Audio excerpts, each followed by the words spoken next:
Good afternoon and welcome to Bites and Insights, our monthly Ask a Professional.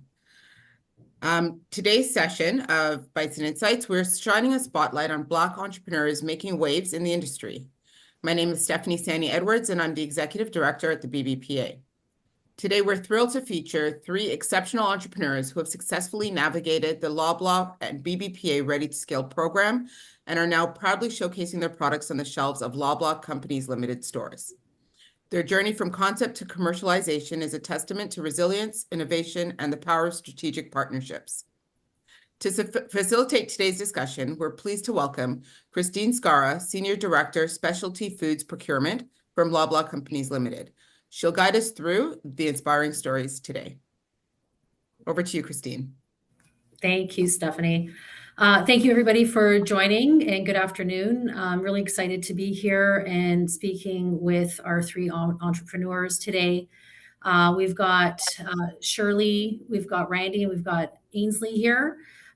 So excited to have them share some of their stories about how they started out, how they partnered with Loblaw's, some of their growth and scaling, and etc. So hopefully we can get through a lot of topics here to shed some light on their experiences, because I believe all three of their experiences have been very different. So it's good to hear from all of them.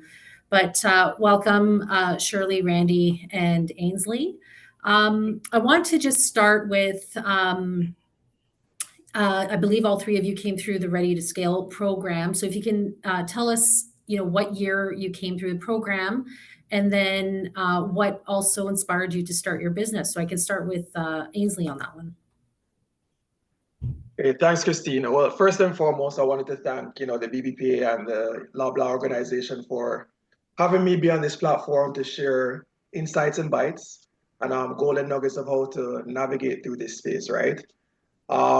Essentially, I came through the program in 2021, and well, I want to say that I was not only a recipient of it, but I'm a beneficiary of this program, right? So just in case any of you guys may think that this is some kind of hoax, or this may be some kind of thing where they announce it and nobody gets chosen, well, no.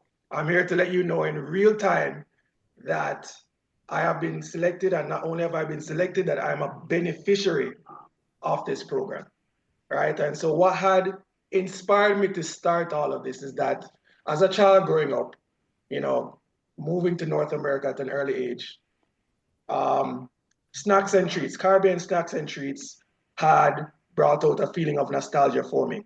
And then in moving to Canada, that was the same feeling that it had evoked, right? And where I would buy these snacks and treats were the small mom and pop stores and the local and independent stores, right? We know that in these stores, it's replete with Caribbean products, more specifically Jamaican snacks and treats, right? The barriers to entry is very low. So many people can come in there and just sell these products to store owners there, right?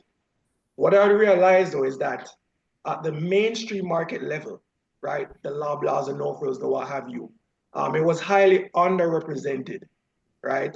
And so that basically was the impetus for us to start, or us wanting to be the conduit for having Caribbean snacks and treats, more specifically Jamaican snacks and treats in these stores. So basically that was the way how we had started. And that's basically our main objective, is that we want to have these products in the mainstream market stores, and we want to be the conduit, and we want to be the hub, right? So because we know that these shoppers that are in the small market stores, they go to the mainstream market stores anyways for everything else. So might as well you have these products there, right? So that was our impetus. Excellent, thank you. So Shirley, you came through the program as well, and you are mostly in with Shoppers Drug Mart. So tell us what inspired you to start your business. So I work as a makeup artist, amongst other things, but I was just over years of working as a makeup artist, between doing photo shoots and bridal, everything, I would always be mixing a lot of products for my clientele. And I just found it just wasn't very always intuitive for a person who's not a makeup artist to go into a store and it's like, oh, what did you put on my lips? Oh, I put 7 different products at 7 different brands, plus this, plus this. And I'm like, you know what? We need to do better, especially for people of color who struggle to like see themselves in the mainstream cosmetics world, especially when it comes to nudes and wearable pinks and colors like that. So for me, I talked about it for a long time, but finally after one photo shoot, I was like, you know what? I'm going to do it. There is honestly, it's to the benefit, I think, of myself and the community. And that's actually how I decided to jump into it. I started with lip products because that's where I saw the big need for myself when I was working in makeup, and then have just started scaling up from there. But that's really how I started my business. That's fantastic. Thank you. Randy, tell us a bit about how you started your business. Um, I started off as a food truck operating in the city of Toronto, and over the years, I've been to a lot of Caribbean events, some fairs, the CNE festivals, and I've always seen, and get to interact directly to the customers, and people would be like, "Hey, we wish we had this food in Winnipeg, or we wish we had this food in Edmonton, or we wish we had this type of food in Montreal." Like whenever they come to Toronto for some of the big events. And I just been hearing that over the years. And as we all know, the pandemic happened. And that's when I kind of like had no events, no festival. And I'm like, back to the drawing board. Like, what are we going to do? We can't see our way out. We don't know what's happening. And I started to put my focus and interest into creating the same flavor of my food that I will offer into my food truck and my restaurant to the supermarket and the stores. And it so happened in 2023, I got involved with the BBPA and the Ready to Scale. And it's just been a journey ever since then, just getting to showcase my product and my food to people who's out of reach in my area.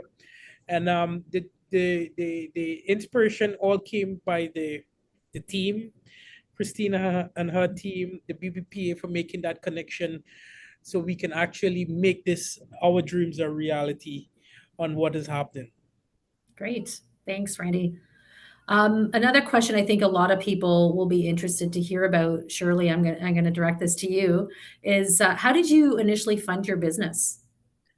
So I actually was self-funded through savings that I had over the years. So I work full-time in healthcare. I also worked as a makeup artist. So I had some savings when I went into it, and I was really, because I was scared, I'll be honest, when I was started, I was scared to have losses or take out loans because I'm like, what if it doesn't work out? Then what am I going to do? I'm going to be in debt and owe this money. So I actually used my savings to fund it because I'm like, that way at least it's absorbed in what I already have to make it work. So that's how I funded it.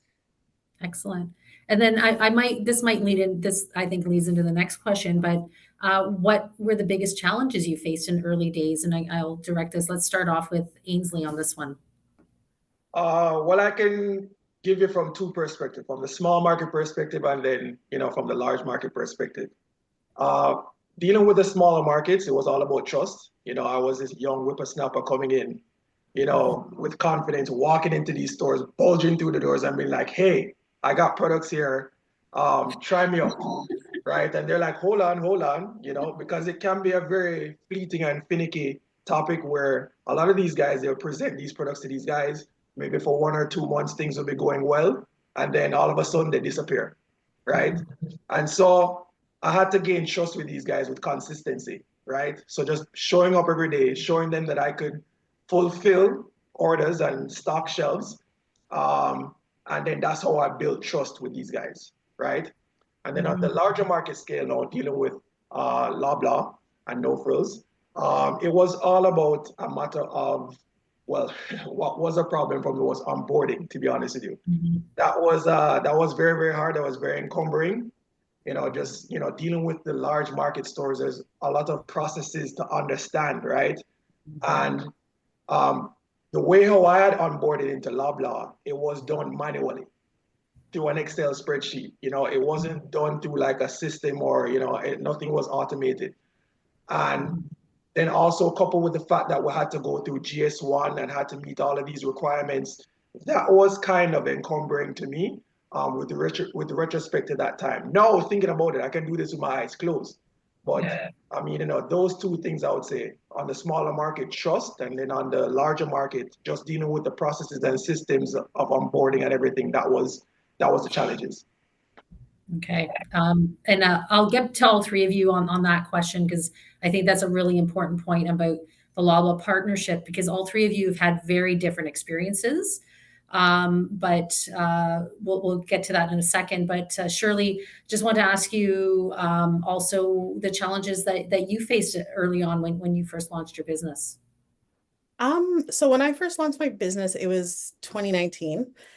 So I started in lips, as I mentioned, and then COVID hit. And everyone wore masks. Basically, and I was like, okay, everyone is wearing a mask. No one is interested in wearing lipstick because why would you? No one's seeing your face. And it really was a big pivot for my business in the sense of I started off with lipsticks and colors, and that was the point. But I had to pivot and market my lip conditioners and lip scrubs, things that were going to protect your lips under your mask, and then liquid lipsticks because they stay on, and people were wearing it under their masks. And so it was really a pivot in how I saw my business and how I was going to what products I thought were my hero products. And to this day, my lip conditioner is the hero product because it just came out in COVID and it survived. And so I would say that would be the big initial challenge. Then, of course, working with a big retailer. That was very daunting. I had just had my son. He had open heart surgery, and I came home, and this is when I was working on all the GS1 stuff as was mentioned, and it is very daunting at first. It's a lot of information. I think I did it so many times on no sleep trying to figure that out. And then, of course, you get the bill for your GS1 products. So that was another thing, but lots of challenges. But I mean, it's things you work through and grow. And like mentioned, like once you kind of get used to it and understand it, you think back like, oh man, I did it the hardest way possible, but now I know better. Yeah. I mean, it's a good point that, nothing, it doesn't just fall on your lap. Nothing is easy. You have to work at it. And I think you both demonstrated that if you persevere, that it'll happen for you. So thank you for your answers. I want to also now touch upon the Loblaw partnership. So I know that all three of you now are enrolled in our small supplier program. Which is very beneficial. But you all had different experiences. And part of it is because of when you actually launched your business and the timing of that. So I'll start with Randy because he launched with Loblaws almost simultaneously as we kicked off the small supplier program. So things were, I would say, probably a little more seamless in that respect for Randy. But if you can tell us, how you came upon the opportunity to partner with Loblaw and what the experience has been like for you. So the opportunity first came in with the BBPA launched Ready to Scale, and I pitched my product, and the Loblaw's team were interested in me coming in and doing a demo. So I went down to their head office and I did a demo. They loved the food, the vibes, the ambience, everything was great. Actually, I just came in with one product, and well, today I'm going to be launching 7 products, and it all came out of with the Loblaw's team, just working with them, getting to understand about the suppliers program. It's just so much is happening, and you got to be on board, on point, just paying attention to your business in the direction you want to go with. So to me, I've been seeing a lot of progress on it, and a lot of good feedbacks came from even self. If I didn't know something or I wasn't sure, should I do this, should I not do this, they would come back and give me some recommendations and helping me and also guiding me into like, okay, yeah, I think it will do well, I think this is what it is, and just being creative and thinking out of the box for it. So the experience has been friendly. They're real people. There's always somebody that answers the phone or email within a short period of time on the other end. And for the other entrepreneurs who's trying to come into it, I encourage them like this would be the time now, because with our experience and whatever feedback we're sharing to the teams, they'll also improve in it for the next set of entrepreneurs and coming in. So the experience is great. The team is friendly. It's they're like family. What can I say? Awesome. Thank you for that, Randy. Shirley, how did you launch at Shoppers Drug Mart? What was your first connection and how long did it take? And what was that like for you? So this was 2021. Yep, 2021. It was the pitch competition that I did. And so I was tagged in a post. A friend told me, and I think a few days later, it happened all very fast. And I pitched and I kind of took a breath and I was like, oh, well, we'll see what happens. And a couple months later, Cynthia Basmagian, who is like my angel at Shoppers Drug Mart, she reached out and gave me some feedback and said, hey, but we'd be interested in having you on our e-commerce, which was like a dream come true, of course. And so I think Cynthia really took me under her wings to kind of navigate and work through some of this, because I think being solely e-commerce with a cosmetic brand, it's challenging because people want to see and feel. But she's been really supportive of that. It was a lot of work getting started up. I think the GS1 and SKUs and trying to figure out like quantity and what's going to go online with such a new and smaller brand. It's so different than being physically in stores. So that journey has been, I think it's hard in that sense, but I feel like the team has been so supportive in like, how can we help you grow and move forward and get exposure and giving me multiple in-person opportunities for people to be able to see the product, knowing that they're shopping it online, but trying to find a good balance between how do we bridge that so people are still familiar but able to purchase the brand online. Excellent. Yeah. Ainsley, how about yourself? Well, as mentioned before, I was part of the inaugural launch of the Ready to Scale program, being part of the BBPA. So, things were a bit different back in the past there, where I had to present a video to them detailing what the product was about and why it should be onboarded with Loblaw, how it would add value. To be honest with you, my video wasn't the best, guys. It wasn't the best. However, the product that I had, because I had done prior research, I knew that I had an edge because it was kind of different, so to speak, right? The category was kind of different. And so I believe that I could have added value that way.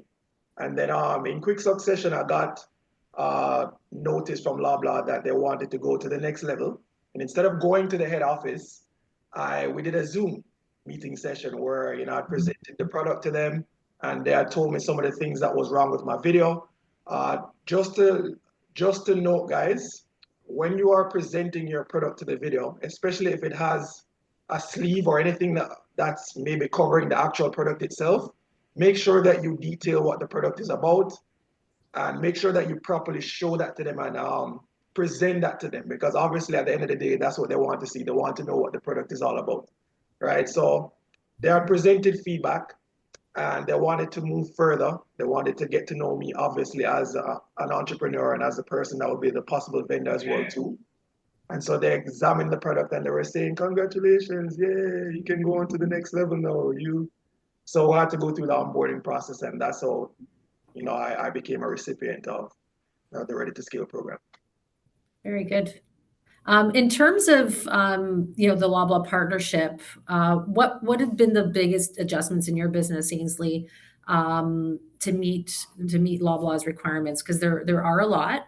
Yes. So what did you have Yes. to do? What was maybe a key learning you had as you were doing this? I had to understand the processes. So little did I know at the time that you're dealing with a multi-billion-dollar conglomerate with so many departments, with so many processes and procedures to do everything, right? And so that mind switch was very hard at first. It was a steep learning curve at first. And the person whom I was working with at the time, the procurer that I was working with at the time, I didn't understand that because he's dealing with so many other people as well too. I'm just so used to shooting out an email to like a small supplier owner or sending out a text and then I get something maybe right away or within 24 to 48 hours. It was kind of a different process with these guys here. And so one day I'll give you a small story. One day, because I really needed the answer, like, really, really needed the answer right away. And so I didn't hear from this person. And so I decided to take things up on my own self. And so I did some research and I saw some emails and I decided to reach out to this email for Loblaw. And then I got a reply within like 3 hours. And I'm like, yes, okay, yes. And then I opened the body of the email, and then I saw 500 other emails that I needed to contact, right? So for other things, right? So that was just, for me, that was like a huge eye opener for me. So I needed to understand, once I learned how to, whom to contact for a particular problem.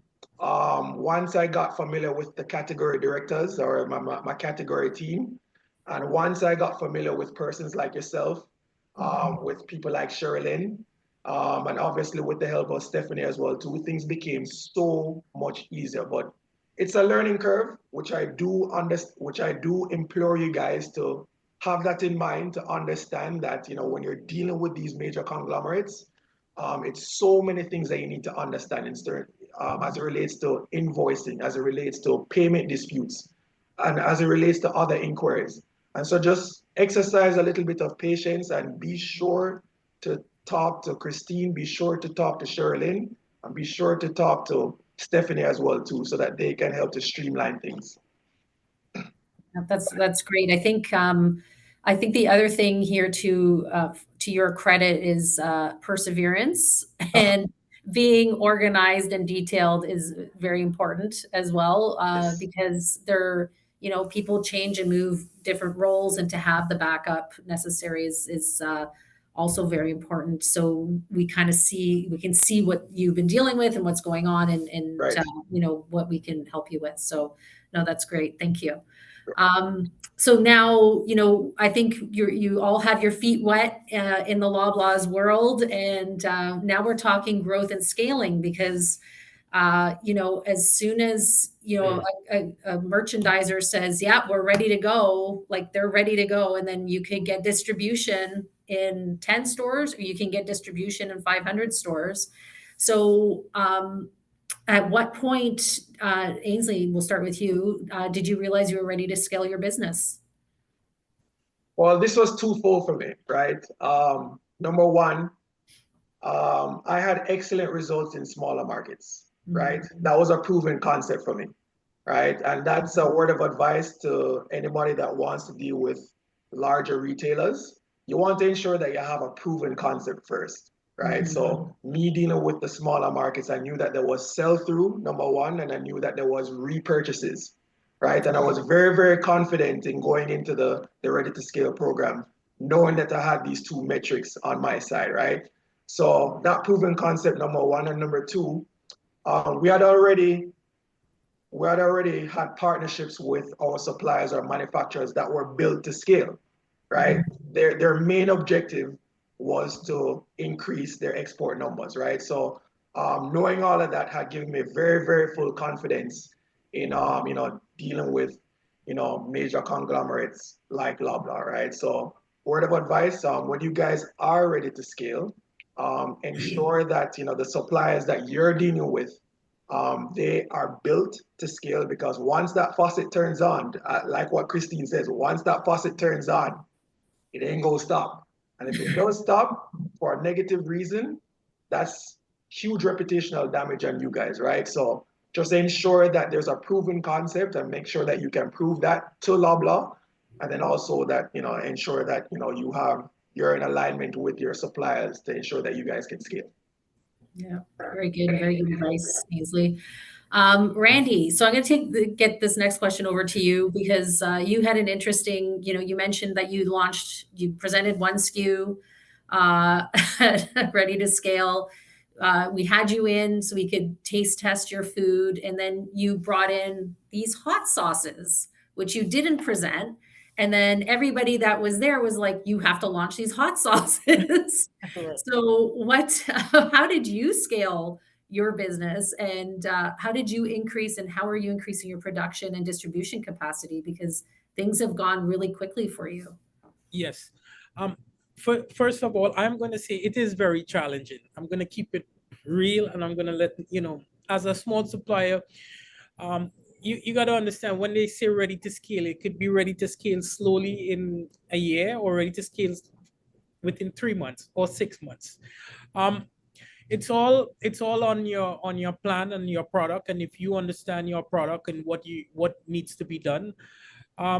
With us, a lot of different things has been happening. And what I didn't understand was, in order to ready to scale, you have to have certain government requirements. You have to have certain licenses.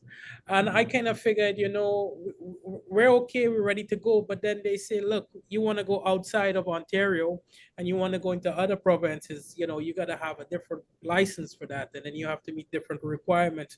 So one of the challenges for us was licensing. I mean, now we're fully federal licensed and SQF certified to operate anywhere in North America.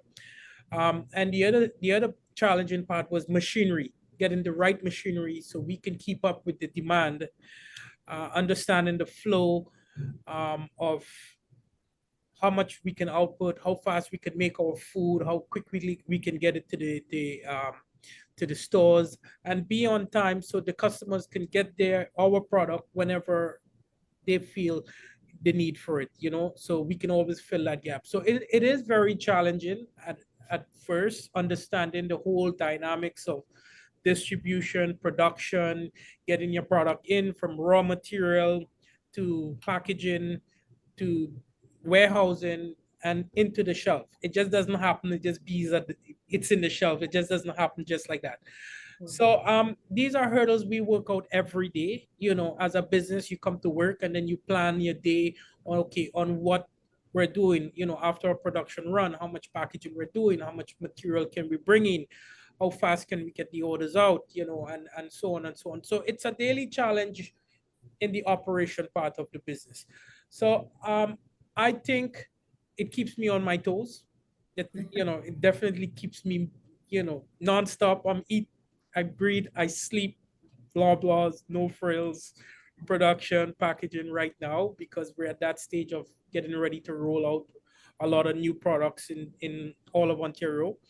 And it's just one of those things you got to be really patient with and reach out if there's a problem or there's a question or understanding the logistics on your product, understanding the distribution on your product. And so it's challenging, but it's interesting. And it's a part of, the ready to scale operation, because it's a major part. If you don't have production and you don't have warehousing and you don't have distribution, then you're not ready to scale.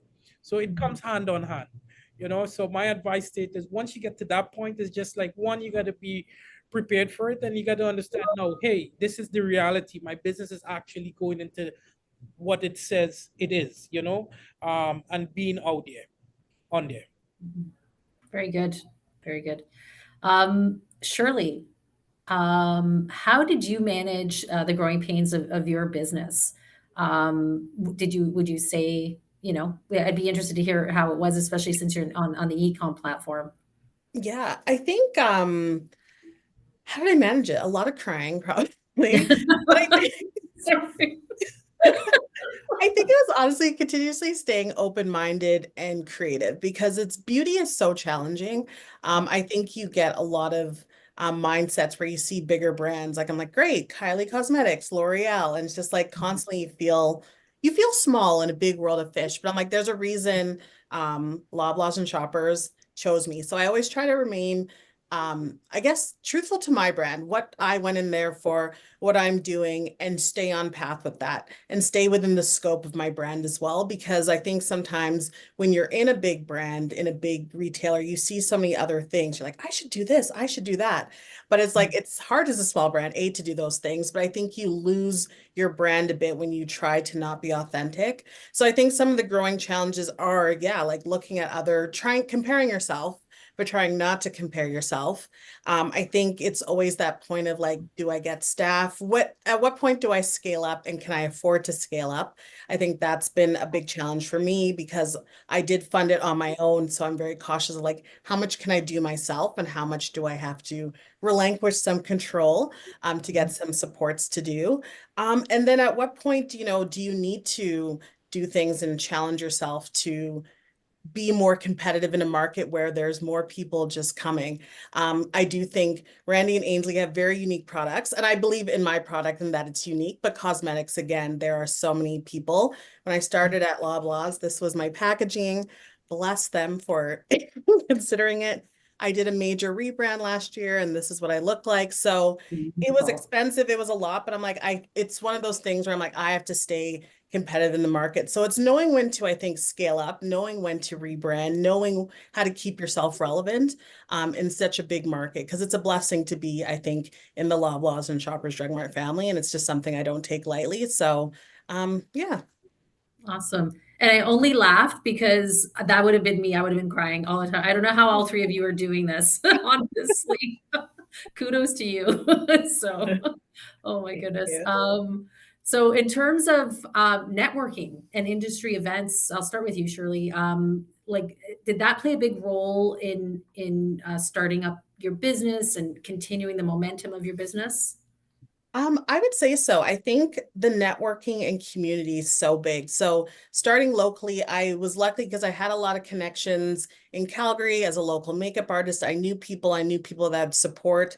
I knew some local businesses that are like, yeah, we'll buy your product and start retailing it on that level, which was great. I would say coming into Shoppers Drug Mart, it's been actually really incredible because having those opportunities to come to different beauty events and showcase product has been so nice because it grows the community with people I don't necessarily have access to all the time. So in Toronto, my community is in Calgary. So being able to come out to Toronto and meet people that are in Toronto and influencers and writers and editors and different people, that's been big. And I think how you present yourself, coming off professional, knowing your product, being confident in what you're doing is such a big thing in the networking game because people remember you. And so I think it's so important to have that first impression where you know what you're doing, you're happy to be there, you're authentic about what you're showcasing, because those connections and those relationships are so important. Even from just working, I think, in the Loblaw shopper space, the people that you connect with, it might be one meeting. You might see a senior VP, and in that moment, you need to make that rapport very quick to be memorable amongst, many fish in the sea. So I think the networking has been really, really big for me. Some days I'm like, I feel like I'm selling myself over the product, but I think it's been to my to my benefit for sure. Awesome. That's great to hear. Yeah. Ainsley, how about you? Do you do a lot of networking in your scope and in your world? Oh, absolutely. Yeah. I always tell people that you're one relationship away or one connection away from lifting off your business, right?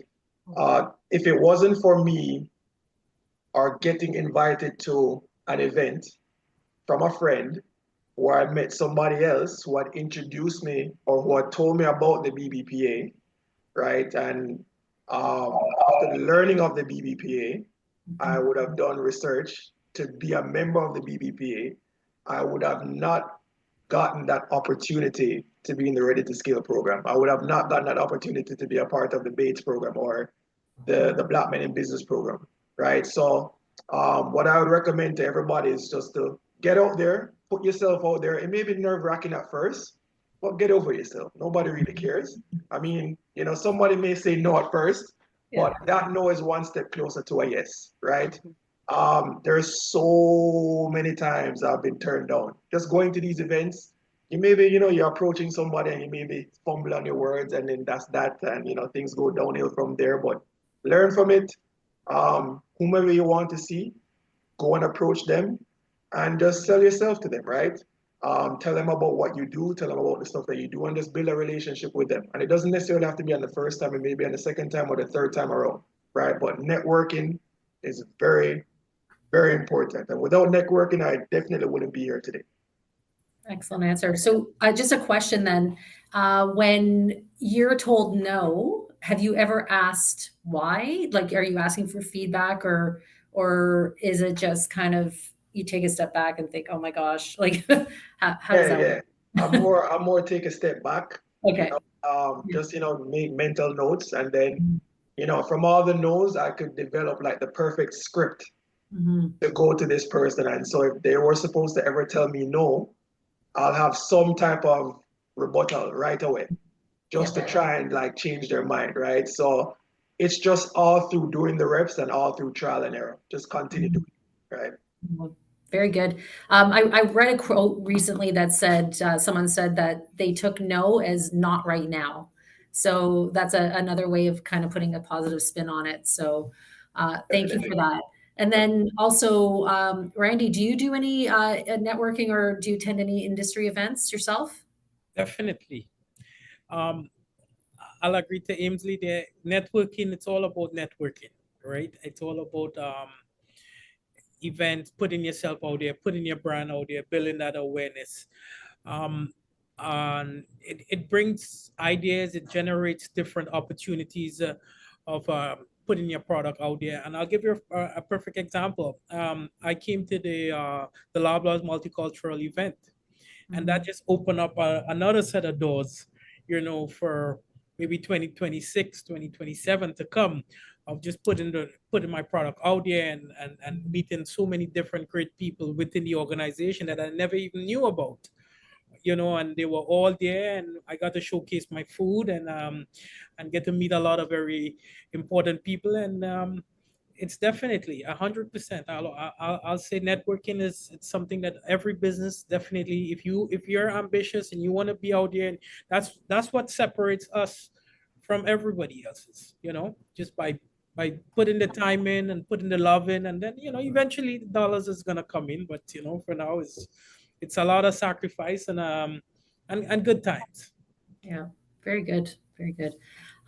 So in terms of the future for your businesses, and the impact that Loblaws has had on your business, how has being listed at Loblaw impacted your business in terms of sales or growth or exposure? And Randy, I'm going to defer to you again because you're on my screen. So, and I'll go to Shirley and Ainsley next. I definitely see myself being with Loblaws for a long time to come, because I just, I've been to their seminar last year, and I understood from the head of Loblaws their future and their vision of what they see their company going. And I definitely want to be a part of that, because, this is something is going to be there for a long time, right? Growth, getting the reach, being on that Loblaws platform. Um, it's helped me, put in a lot of different perspective on how I want to run my business now. Um, Things that I would have done a few years back, I wouldn't even consider it now, because it's just like it doesn't make sense, right? So it's more about structure and being grounded and getting mature into business, and understanding your product, and the need of, you're not only just reaching out to just your community, you're reaching out to everybody. So I'm very thankful for this opportunity. Excellent. Excellent. Thank you. How about you, Shirley? How's Loblaw impacted your business? I would say in a huge way. There's something about, I mean, we know Shoppers Drug Mart is the beauty destination for Canada. So that is huge to be a part of that. It was literally my number one vendor. I was like, if I could dream big before I got in, where would I love to be? And Shoppers was the first one. Sephora was there, and Hudson's Bay, which I both kind of scrapped those off because the Shoppers experience has been so great. I think being Canadian owned and made and working with a Canadian vendor, and it brings, I think, a lot of validation to your brand when people are like, you're in Shoppers. It's like, yeah, they're like, okay. I think as opposed to just people being unfamiliar, I think it allows people to be like, okay, this must be a solid brand to be within a brand like Shoppers Drug Mart. And so I do agree. But things were said too about, looking towards the future and how much you can grow. And I think it does challenge you to step up. Because when you're doing things within your own little bubble, it's like, again, you can feel small or do things small, but like you look at a bigger scale and you're like, how can I do more and do better? And there's just so much to learn and so much to grow with. And I feel like the Shoppers and Loblaws family has been so supportive about helping that. So I'm very excited about to see where things go, hopefully one day in stores. But yeah, it's been great for my brand. It's been great for myself. I met the best people. So I would say if this doesn't work out, I want to work at Shoppers. Oh my gosh, that's great. That's awesome. Thank you, Shirley. Ainsley, how about yourself? How's the Loblaw impacted your business, and in terms of brand awareness and sales and distribution, things like that? Yeah, overall very positive. I would say that it is much easier to pitch your business or to sell your products to pretty much anybody now that you let them know that you're affiliated or your products are merchandising like the Loblaw banner stores, right? People want to be associated with winners, and Loblaw, seeing that you guys own 75% of all the retailers in all of Canada, that resonates with a lot of people, right? And so people want to be attached to your brand. People want to be, part of your vision because you're part of a grand vision as well too, right? So it has been very like, it gives you a sense of pride, when somebody calls you or gives you a text and be like, hey, your product was here. Lovely, at this no frill store here, or, that was in Brampton, or they saw it somewhere in Scarborough. It has been a very, very, very enriching experience, to say the least, and also being a part of the small supplier program now, where they can give you tools and resources to even grow your business even more. Being a part of certain programs where you can see data of how your product is moving, right? Or you can get one-on-one feedback with your category directors or managers. I mean, all of that will help to grow your business more, right? So it has been a very enriching experience, and I'm very, very grateful, to you guys and to the BBPA. That's great. I think the one thing that's coming, like really resonating with me, is that you can't just, pitch your product, kind of leave it, and then, hope someone calls you. There's been a lot of perseverance from all three of you to get this brand into your stores. There's been a lot of, knocking on doors personally to get this to happen. So again, kudos to all three of you for being so passionate about your product and your businesses, and exposing your product to the rest of us, and really, like, it comes through in spades all the time. Every time I speak to all three of you, like, you just are, you believe in your business so much, and it's really nice to see. So thank you for sharing all that with us. But I do have one other question, because I think we're getting close to time. If I'm wrong, Stephanie, let me know. But in terms of your future goals and aspirations for your business, what are you looking for, Ainsley? What would be one goal that's really in sight, and then what's one goal that you would say is further down the road for yourself? Well, by the end of Q4 2029, we aim to be in 500 stores, right? And although that may sound audacious, and separate and apart from us being an audacious company, we've completed just about 25% of that goal, right? So we believe that it's very much doable, right?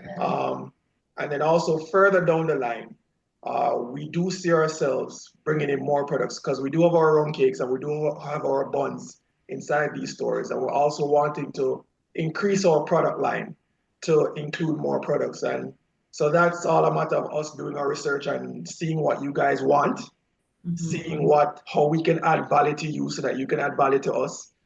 And then that will also translate into us bringing in our own Taste Jamaica line of products as well too, that we would like to eventually onboard into these stores. So it's grand visions and grand plans, which we're working earnestly towards doing.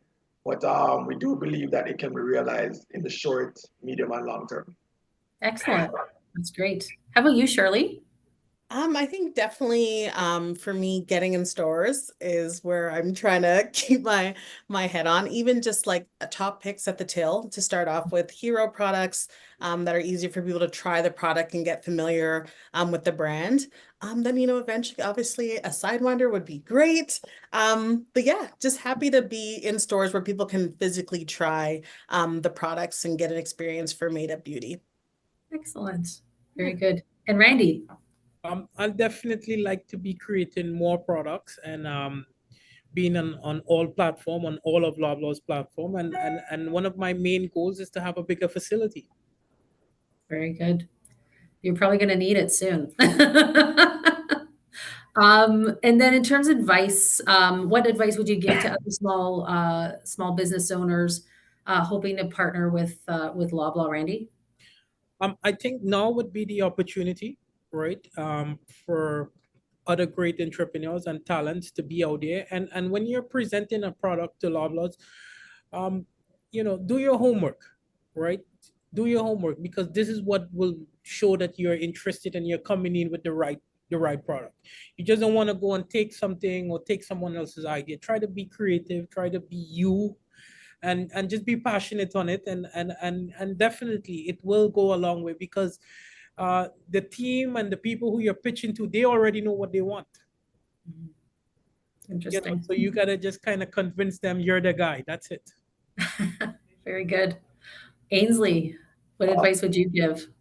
A couple of things. Well, first and foremost, put God first. God, Allah, Buddha, Jaja, whomever it may be, whomever you acknowledge as your Christ and Savior. For me personally, it's God. Put Him first, and He will direct your paths. Separate and apart from that, you need to have grit. Don't give up. Don't give up, no matter what the circumstance may be. Some of you guys may be chosen to get to the next level. Some of you guys. Most of you won't, or some of you won't, right? But that is not the end of the world. I can't tell you how many times I have sent out hundreds of emails, right?